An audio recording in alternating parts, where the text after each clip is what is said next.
এরকম ফিরে আসলেন হাসিনার আমলের সাবেক রাষ্ট্রপতি আব্দুল হামিদ, যিনি বাংলাদেশের 10 বছর আপ বাংলাদেশের কি ছিলেন, রাষ্ট্রপতি ছিলেন।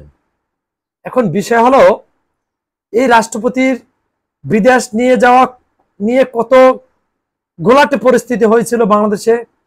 আলোচনার শুরুতে আমার চ্যানেলটি যারা সাবস্ক্রাইব করেননি দয়া করে সাবস্ক্রাইব করে নেবেন। রাষ্ট্রপতি আব্দুল হামিদ যখন বিদেশ যায় তখন এই এনসিপি, জামাত ইসলাম তারকে এই বিদেশ যাওয়াকে কেন্দ্র করে বৃহৎ একটি আন্দোলন ঢাকায় শুরু করলো, যার প্রেক্ষাপটে তাদের মেইন উদ্দেশ্য ছিল আওয়ামী লীগকে নিষিদ্ধ করা। দেখেন, আওয়ামী লীগকে নিষিদ্ধ করলো, কিন্তু রাষ্ট্রপতি আব্দুল হামিদ তিনি আবার দেশে ফিরে আসলেন চিকিৎসা শেষে। দেখেন, তার নামে কিন্তু হত্যা মামলা আছে, সেটা জেনেও তিনি আবার ফিরে আসলেন। এখন বিষয় হলো তিনি কি আওয়ামী লীগের নেতৃত্ব দিবেন, এই জন্য ফিরে আসছেন, তারা কোনো সবুজ সংকেত পেয়ে ফিরে আসছেন।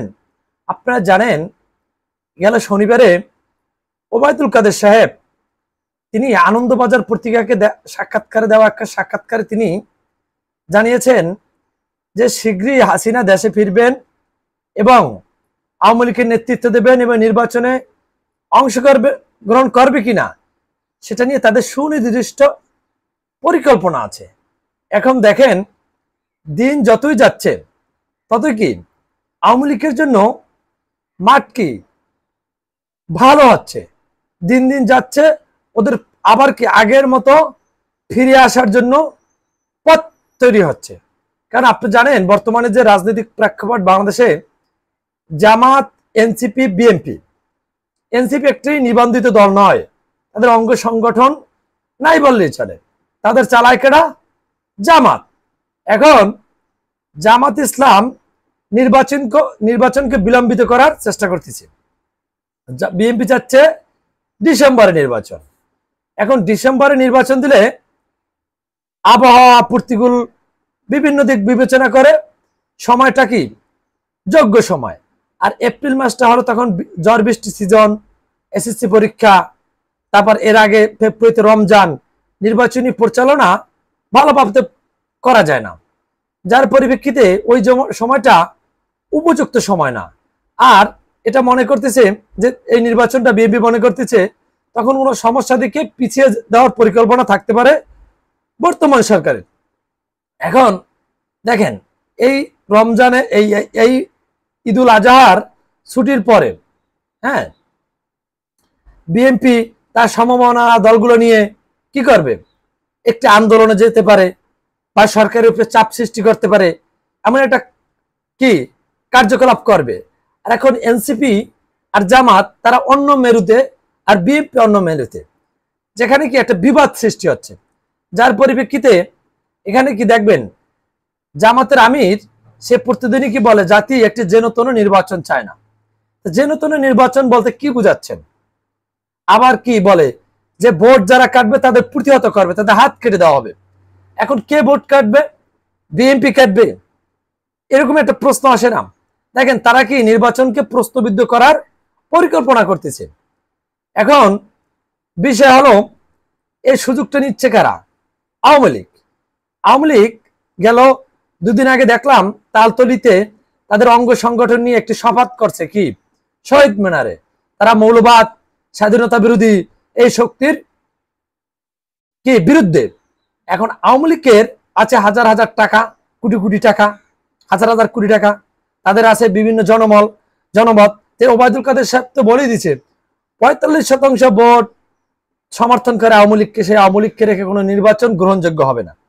এখন তারা দল গুছাচ্ছে। আপনি দেখতে পারতেছেন শেখ হাসিনার ভাগ্নি টিউলিপ সিদ্দিক সে অটোমেটিক ডক্টর ইউনূসের সাথে লন্ডন সফরে যাবে, সেখানে বসার জন্য পরিকল্পনা করতেছে। ডক্টর ইউনূস বসবে কিনা সেটা তো বিষয়, কিন্তু তারা কিন্তু পরিকল্পনা করতেছে, মানে তার কাছে বসবে কি এটা নিয়ে তাদের কি সবুজ সংকেত, তাদের সমঝোতা আসার চেষ্টা করতেছে, যাতে বাংলাদেশে আওয়ামী লীগ আবার ফিরে আসতে পারে, রাজনীতি করতে পারে। এটার পরিকল্পনা।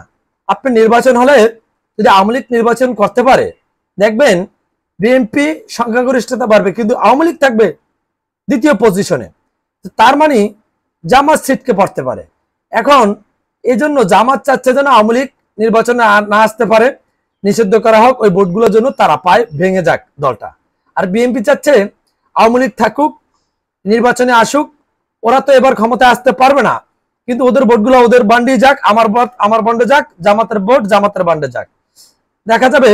এই পরিপ্রেক্ষিতে জামাত তেমন আসনও পাবে না, ওই 2, 4, 5, 10টি পেতে পারে।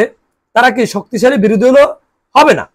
এখন বিষয় হলো আওয়ামী লীগের যে নেতৃবৃন্দ তারা কিন্তু বসে নেই, কারণ আওয়ামী লীগের দেখবেন তাদের বন্ধুত্ব কার সাথে? ইন্ডিয়ার সাথে।